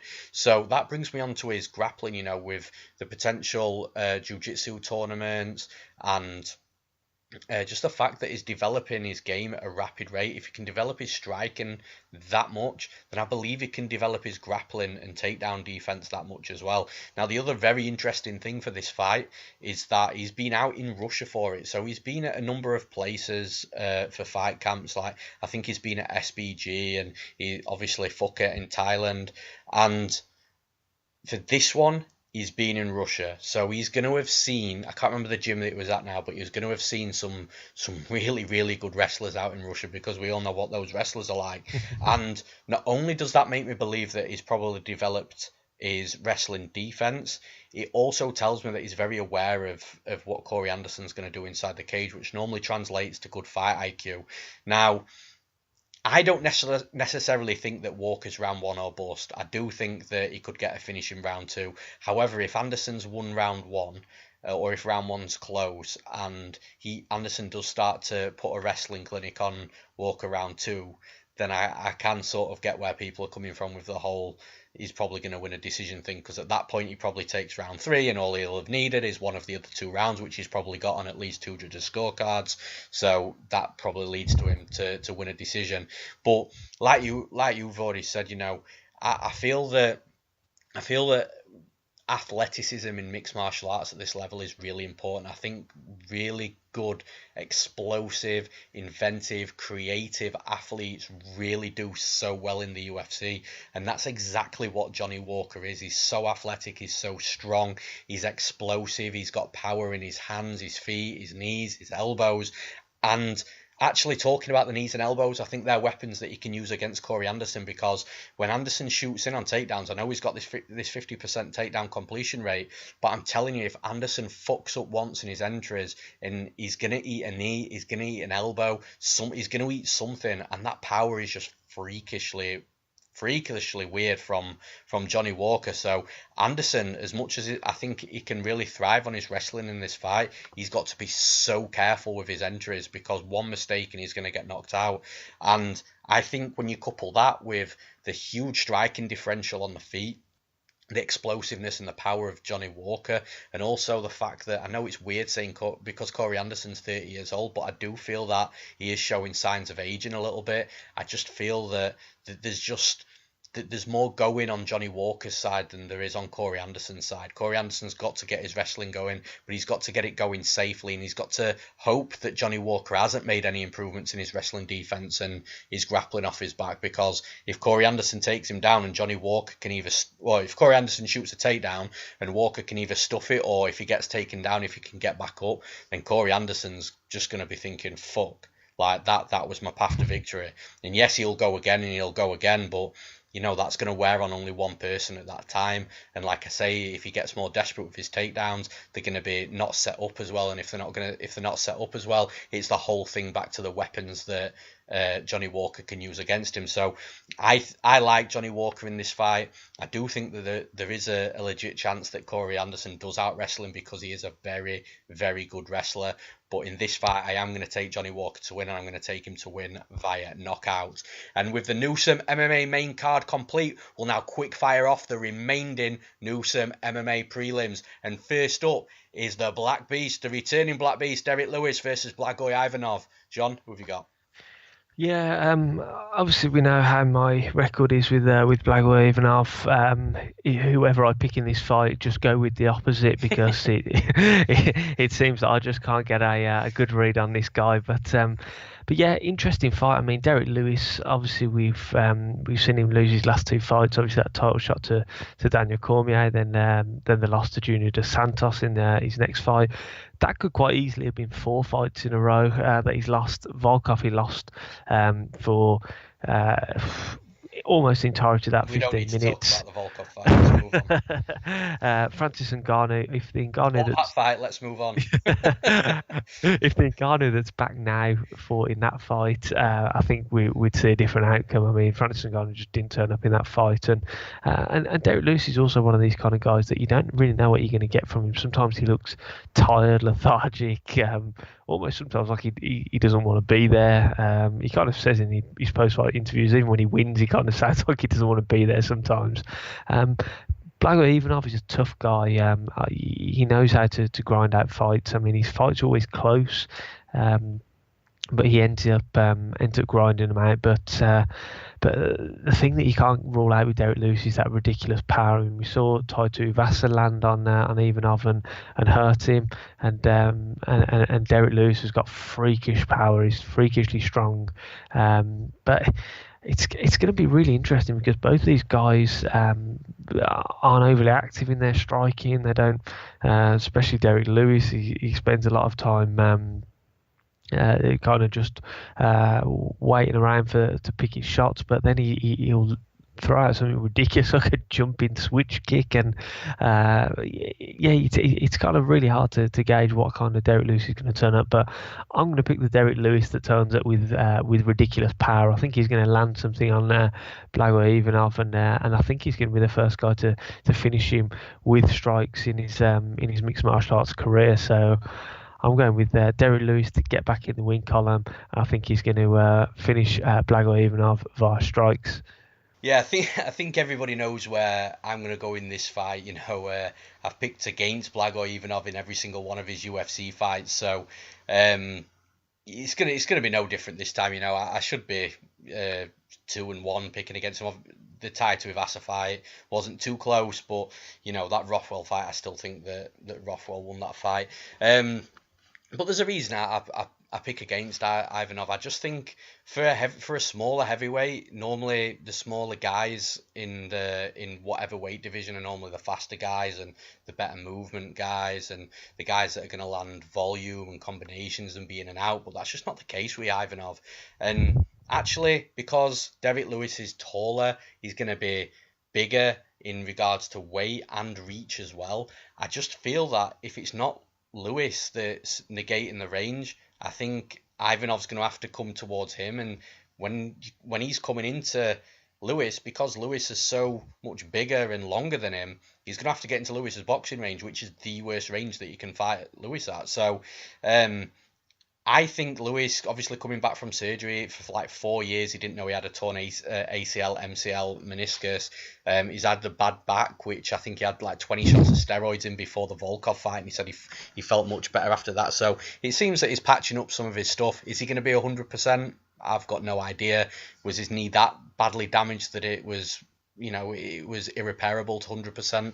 I've no idea. I'm not a doctor, but I just feel stylistically, whether Ivanov's coming forward or going back, I think he's open to be hit. I think Black Beast is explosive at times, and we know he's got ridiculous power. I can't look past Derrick Lewis in this fight. I think he's a better fighter, and I think he lands that knockout shot, and I also think Ivanov gets knocked out in this one as well. So I've got Derrick Lewis to win. I'm going to take him to win via knockout. Now in the next fight, we've got Shane Burgos versus Makwan Amirkhani. This is a fight I'm really looking forward to as well. I'm really interested to see how this plays out. But John, who have you got? Yeah, as you said, really interested in this one. I think Shane Burgos is a fantastic boxer. I love his boxing. I really enjoy watching all of his fights. Cuts angles really well, and he's a dangerous guy. He's got dangerous hands. Big win over Cub Swanson in his last fight as well. Makwan Amirkhani, Mr. Finland. Just going slightly off topic, I implore you to please go onto Tapology and look at the picture that they've got for Makwan Amirkhani. Everyone else's picture is mid-fight, sweating or throwing some kind of shot, and he's just there sprawled out on a couch with 4 women surrounding him. It's fantastic. But Mr. Finland, yeah, he's more of a wrestler. He's a very solid wrestler, got a good wrestling base, a bit more wild with his striking. His striking is ever improving though. Obviously, he's coming into his fight off the back of that win over Chris Fishgold, that good submission victory. I think Makwan Amirkhani will have some success with takedowns in his fight due to Shane Burgos' upright style, that boxing style. But as the fight wears on, I think Shane Burgos' striking is going to shine through. I think he's going to be able to cut those angles, land those heavy shots, land the cleaner shots. I mean, we saw against when Amirkhani fought against Arnold Allen. Allen had some success in the striking as well. So yeah, I'm going with Shane Burgos to win this fight. I think he's going to win a decision. Yeah, man, I'll say this straight off the bat. I think this betting line is fucking nuts because we've got Makwan Amirkhani as I think last time I looked, he was a plus 210 underdog, which is just it's absolutely crazy. And I do like Burgos, and I do think there is some unknowns in this fight in regards to where Burgos' defense is, which I'll talk about in just a second. But Makwan Amirkhani, this is actually the quickest back-to-back fight that he's had in a very long time. Normally he takes a lot of time out and says that he's been working on his pure boxing because his wrestling and grappling is good, which it really is. But I didn't see too much of a boxing improvement against Chris Fishgold, to be honest, and I thought the striking was very even between them both. I bet Amirkhani is an underdog in that fight, and obviously it was a good bet. It cashed, and he got him out of there in the second round. But the boxing I thought would be, because of, I took him on his word and thought, well, if he'd been out this long over the last 2 or 3 years, solely working on his boxing, then it's going to be really sharp, and we just didn't see that. So I do think Shane Burgos has got quite a big striking advantage over Amirkhani, but Amirkhani just never seems to fail in regards to getting the takedowns and working on the mat. Now, I think Amirkhani is going to be the better wrestler than Burgos. I think if he can get him down, he's trickier on the mat. He's going to be a better grappler than Burgos. But the little question marks that I've got is on Burgos' defense, because his movement technically on the feet is very good. So it's going to be harder for Amirkhani to really set up a shot and complete a shot as well. I'm not saying that he can't. In fact, I do think he does get Burgos down on occasion. But it's to remain to be seen. His movement's really good, and also we've never seen Burgos controlled on the mat, flat on his back. So does he have good get-ups? And if he does, that's going to work really well for him. If Burgos can get taken down but get back up relatively easily or quickly without spending too much time on his back, he's going to piece Amirkhani up all day long here. But I'm actually going to favour the wrestler, so I'm going to go the opposite way. I do think Amirkhani gets him down. I do think he's quite tricky on the mat, and I do think that Amirkhani can maybe snatch a neck on a scramble if Burgos is trying to get out of a bad position. So I'm going to take Makwan Amirkhani to win, and I'm going to take him to win via submission. And in the next fight, Again, another good one. They're all good, but we've got Brad Tavares versus Edmen Shahbazyan. John, is Edmen Shahbazyan the real deal, or is the veteran going to teach him a lesson? I like Edmen Shahbazyan, man. I mean, he's originally scheduled to fight Christoph Jotko, I believe. Jotko had to pull out, and he's arguably got an even tougher test in Brad Tavares. Now, Tavares is a tough guy. He's been around some of the best. He went to a decision with Israel Adesanya back in July last year, and that was actually his last fight. So he's spent a lot of time away, over a year away. Obviously, not sure what he's been doing that time. Obviously, sharpening his tools, and it'd be interesting to see what improvements he's made. But I really think that Shahbazyan has a real speed advantage in the stand-up between these two. I mean, 21-year-old kid. I mean, so far he looks the real deal. We saw against Marshman how easily he put Jack Marshman away. Charles Bird, how easily he got him out of there. Darren the Dentist Stewart, who's a really tough guy as well. If Shahbazyan's striking doesn't phase you and he's not coming off, he's a very good wrestler. You can tell he's the new breed of mixed martial artists. He's just really well-rounded everywhere, and I like this kid, man. 10-0, 21-year-old. I think this is going to be a good step up, a tough step up in competition, but I think it's one that he's going to win. And I think, like I said, I think he's going to have the speed advantage in the striking. Tavares is a real tough guy, man. He's a really tough guy to put away. But I think Shahbazyan is going to take a decision. Yeah, I agree. I think Shahbazyan is the real deal as well. I do want to see that against someone like Tavares because it is a big step up. And actually, it's a bit weird because I think in Shahbazyan's last two fights, he's taken step downs from his opening fight against Darren Stewart. Yeah. Obviously, Darren Stewart's really good, and I do think Darren Stewart is a better fighter than Bird. You know, they've fought already, and I do think that he's a better fighter than Marshman. And I also think Bird's probably better than Marshman as well. So this is what I mean. It's like he's fought a huge step up, and then he's taken two slight step downs. No disrespect, but now he's off back up against Brad Tavares. Brad Tavares has got good takedown defense. He's basically your great all round guy. He's good striking, offensively, defensively. His movement's good. He's accurate. He's got some power. Like I say, his takedown defense is good. He's also got offensive wrestling as well. So that's going to be interesting if Brad Tavares can work his wrestling against Shahbazyan. So hopefully we see that because, like I've mentioned with the Johnny Walker fight against Corey Anderson, I want to see all these things used on prospects because it's something in the memory bank, to go forward, and you learn about these fighters and see where they're deficient, and it really helps, especially from a betting perspective, moving forward in these young fighters' careers. So I do hope that we see a full 3 rounds of a complete mixed martial arts fight, and I do think we see that. I do think we see Tavares shooting in some takedowns. I do think we see Shahbazyan shooting in for takedowns. I do think we see some clinching. I think we see some striking. I just think we're going to see a good, solid, all-round mixed martial arts fight between two great fighters. But I do think that the young stud's going to come through in this one. I'm not sure if he takes Tavares down, if he can hold him down. But listen, if some of these rounds are close and there's a takedown or two on Shahbazyan's side in one of the rounds, the judges are going to look for those small wins, for those small edges to give the round to. And I think the same for Tavares. If Tavares shoots a couple of takedowns and gets Shahbazyan down, it's just in close rounds, the judges will look to that. But I just think Shahbazyan is going to put on a pace and a pressure that's going to push Tavares back. He's going to be on Tavares constantly, I think, in the judges' eyes, because that's where I see it going. I think they're going to notice that sort of pace, that sort of pressure. I think that'll sway him to go to Edmen Shahbazyan. I think he picks up a really, really big win here for his career for a young kid. So I'm going Edmen Shahbazyan to win. I'm going to take him to win via decision. And in the next fight in the UFC heavyweight division, we've got Andrei Arlovski versus Jairzinho Rozenstruik. John, who have you got? Yeah, we've got the returning Andrei Arlovski, the man who always likes to tease us that he's his chin's gone, or he's coming to the end of his career, or he's the fucking dude's developing. He's getting better. It's ridiculous, and it's interesting to see. Obviously, this really doesn't have any impact on how this fight is necessarily going to play out. But over the course of his career, which obviously we know he's fought an awful lot of times. He's almost 50 times in his professional mixed martial arts career. He's never not had 2 wins in a row, so he's never lost a fight, won a fight, then gone back to losing. He's never had that win sandwich in between 2 losses. So obviously we know he won his last fight against Ben Rothwell. Will that trend continue? I think the answer is yes. I think the answer is yes. Obviously, Jairzinho Rozenstruik has got freakish power. We saw that against Alan Crowder.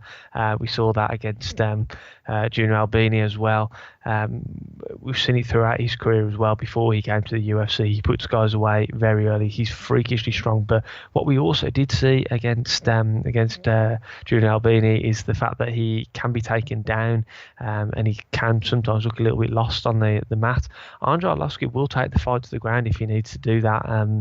He's well rounded. I mean, he's predominantly a striker who's known for his striking, his aggressive striking, but he's more of a points fighter now. He fights behind that jab, fights pretty safe. He hasn't been knocked out for a long time, all the way back in 2017 against Francis Ngannou. There's no shame in getting knocked out to Francis Ngannou. And then obviously the other 2 recent knockout losses or finishes due to strikes against Overeem and Stipe Miocic. Now, Jairzinho Rozenstruik is the kind of guy that can put you away with strikes because he is that strong, he is that powerful. But I think Arlovski's going to be able to mix it up with his takedowns. I think he's going to use his veteran knowledge, his veteran prowess. I think he's going to play it safe, avoid those big looping shots of Rozenstruik, and I think he will mix in takedowns and spend some time on top. And once he realises he can get a takedown, and unless Rozenstruik has made big steps up in his game off his back, I think Arlovski will keep returning and to those takedowns, keep returning to that wrestling, and it'll be a frustrating night for Rozenstruik. So I think Andrei Arlovski is going to win this fight, back-to-back victories again, and I think he's going to win by decision. Yeah, I'm totally with you on this, man, and it's a weird one as well because I went into tape study for this fight potentially wanting to bet Rozenstruik, and actually when you look back at his MMA career and when you really analyse it and break his fights down, I don't mean any disrespect, but maybe it's just the initial thoughts that I had of him, but he just was not as good as what I thought he was. And obviously he's a talented striker. You know, he comes from a kickboxing background, but I don't think that's translated very well into MMA. And the one thing I will say on Rozenstruik's behalf in regards to his development is he is at a very, very good gym in Hard Knocks 365 under Henry Hooft. If any fighter is going to bring that K1 style and out of Rozenstruik and really adapt him into mixed martial arts, it's Henry Hooft for sure. So do expect some developments from Rozenstruik, but I think in this fight I like Arlovski, man. I genuinely think he's getting better.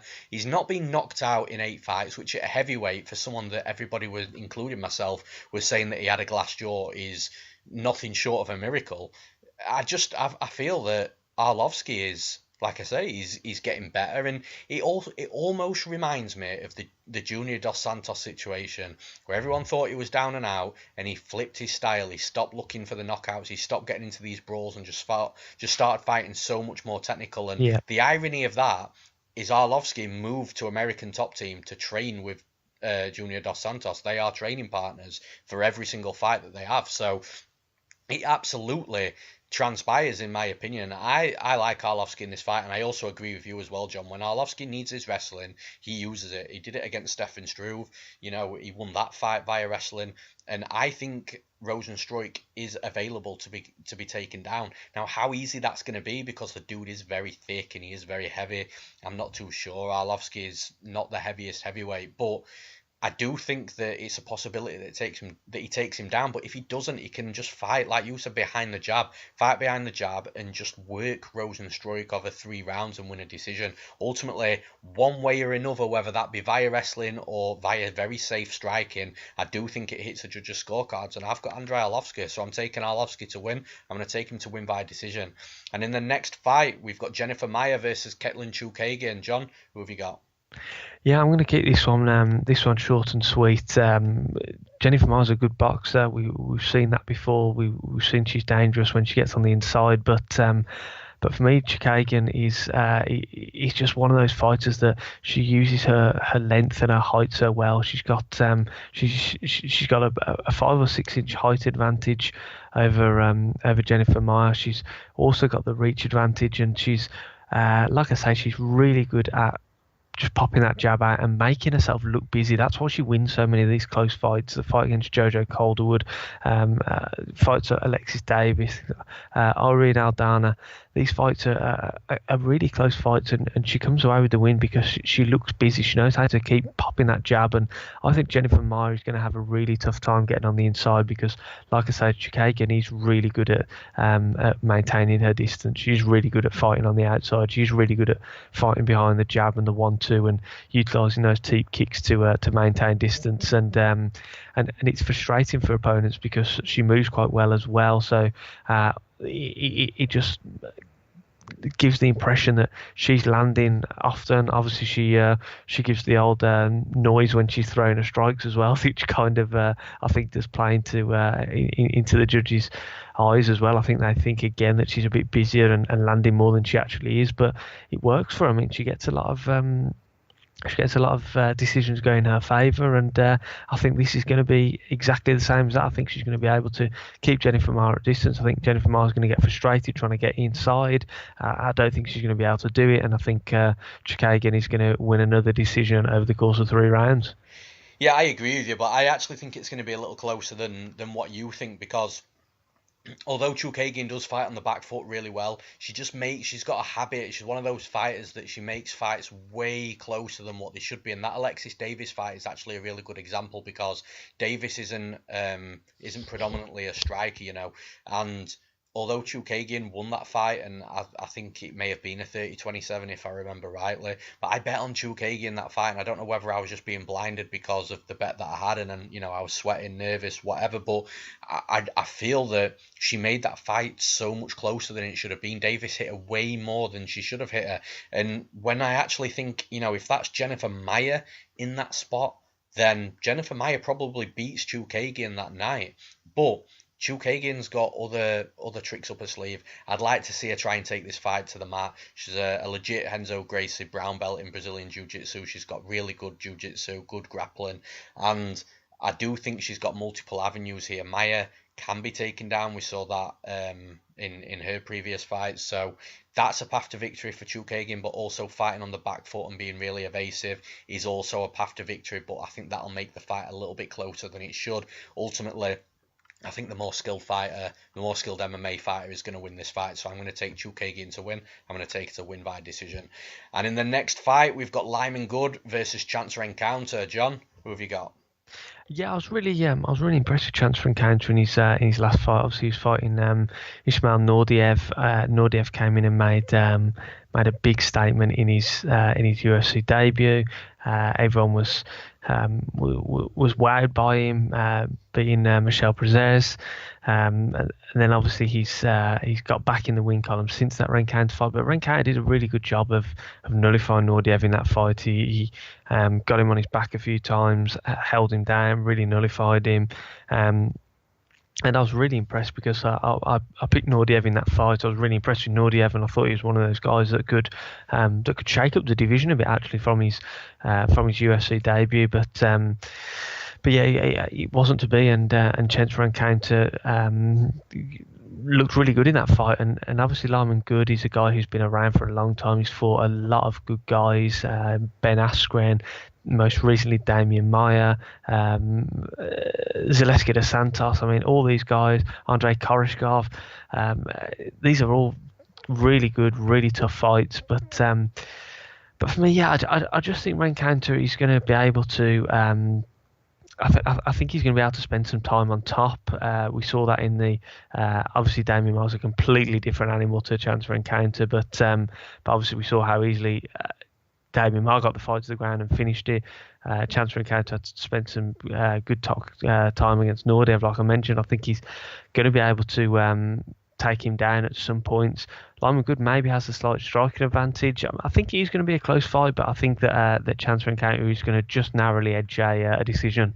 Yeah, I mean, first and foremost, I think that fight with Nordiev, I think it was a little bit of an anomaly. Now, I'm not saying that Chance Rencountre wouldn't beat him if they fought again, but I'm like 99% sure that Rencountre doesn't 30-27 Nordiev if they fought again. That's all I'm basically trying to say there. But in regards to this fight, I am leaning towards Rencountre, but the one thing that I will say is Lyman Good's takedown defense and his get-ups, specifically his get-ups, have been really, really improved. Like, you go back and look at that tough fight, and it was actually quite pathetic in a way, and even Dana White was saying, oh, the Bellator champion can't even win a fight in the Ultimate Fighter House, joking in that respect, but the reason why I'm saying it was so pathetic, because he was just taken down and he had nothing.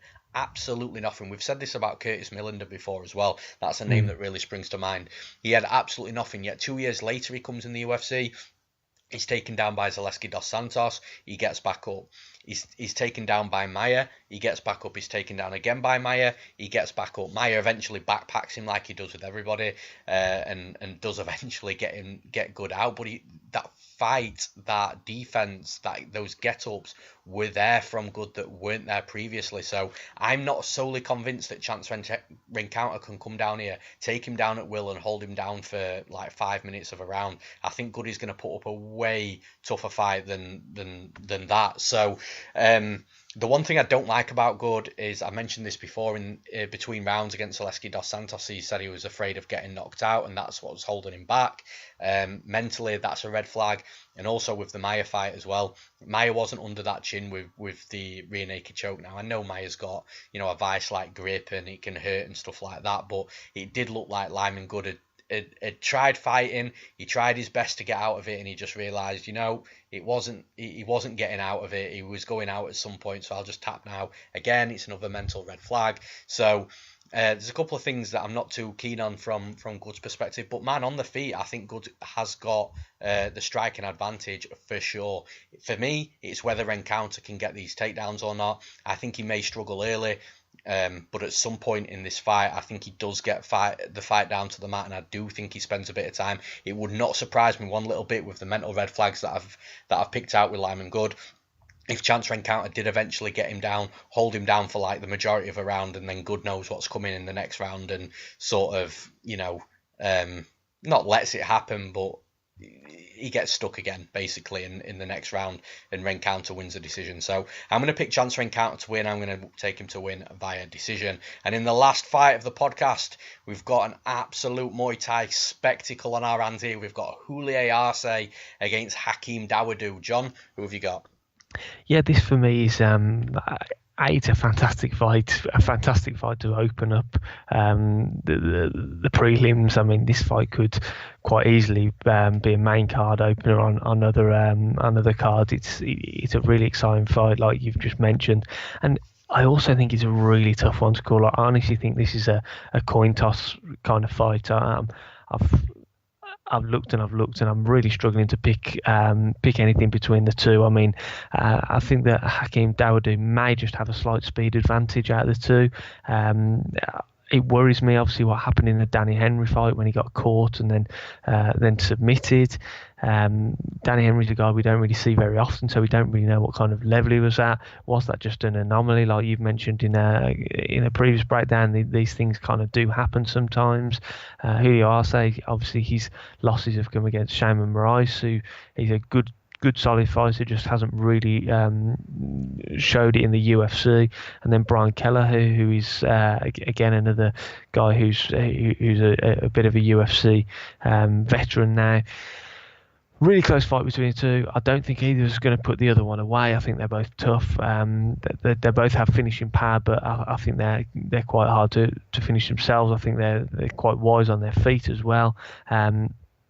I'm going to edge towards Hakeem Dawodu in this fight. I just think he's got a slight speed advantage out of the two of them. But like I say, it's a coin toss, and I could quite easily see it going the other way and Julio Arce getting the victory. But yeah, for my pick, I'm going to pick Hakeem Dawodu to get the win, and I think he wins by decision. Yeah, I'm going to pick Dawodu as well, actually, and I also think it's a really close fight, and it's one that I had a lot of fun really breaking down. But I think that both fighters are so well schooled strikers that it's going to be a phenomenal fight. But there's a couple of things from there's a couple of things in this fight that I think could be a difference. So the first one, from Dawodu's perspective, Arce just gets hit so much. Even against Julian Erosa in his last fight, he got hit way, way more than he should against someone like Erosa. And I don't mean any disrespect to Erosa, but Hakeem Dawodu is not only faster, not only a more well-schooled striker, but he's also got quite an extensive Muay Thai background as well. So if Erosa was landing those shots on Arce, I can only imagine that Dawodu has a pretty good time in there. But on the flip side, Arce has actually underrated wrestling and underrated grappling. Even though he's predominantly a striker, he can get fights to the mat, and he can work submissions. You know, even against Shaman Moraes, he climbed the back on Shaman Moraes against the cage really well and tried to sink in some chokes. But then back onto Dawodu's perspective, I think even though Arce is very tough to put away, very tough to get out of there because he is a tough dude, he does get dropped. He got dropped multiple times against Shaman Moraes just by getting caught by clean punches. And I know Dawodu got dropped by Danny Henry, but like we've already said, we've not seen that since. We've not seen Dawodu get hurt that badly since. But I do think that Arce can be dropped, and even though I don't think Dawodu will put him out, if a fighter gets dropped in a fight, unless they're absolutely demolishing it like a 10-8 round, they're going to lose that round. So I think it's going to be a spectacle of a fight. Would I be surprised if Arce won? No, I wouldn't. But I have to go with Dawodu in this fight, and I do think he takes it by decision. So I'm going to take Hakeem Dawodu to win. I'm going to take him to win by decision. And that's it for this week's podcast, guys. So, John, before we hit the Newsome MMA mentions, what do you need to mention, man? Just as always, man, just hit me up on Twitter at MMA. Always enjoy talking all things MMA related. Always enjoy seeing different people's opinions, perspective on things. So yeah, just make sure you hit me up at MMA, and yeah, we can talk all things MMA related. Awesome. Now for the Newsome MMA mention. So first of all, I want to mention the Newsome MMA website. Don't forget to visit the outlet's website at newsomemma.co.uk, where you'll find the locally famous tape index feature, prediction videos, fighter interviews, content collaboration with heavy duty fight management, media coverage from the events that we go down to cover.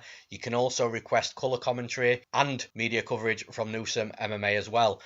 Next up is MMA Play 365, which I spoke about at the start of the podcast. We've got that awesome offer, so make sure you take advantage of that. And MMA Play 365 is the perfect betting advice platform for any type of gambler, whether you're in this game for the long term or whether you just want some fun bets whilst watching the fights on the night. The goal is to make money, and that's exactly what we'll be doing for you. So follow MMA Play 365 over on Twitter, Facebook and Instagram, or visit MMAplay365.com to subscribe today. And that's it from us, guys. Enjoy the fights on Saturday night, and we'll see you again for UFC 245.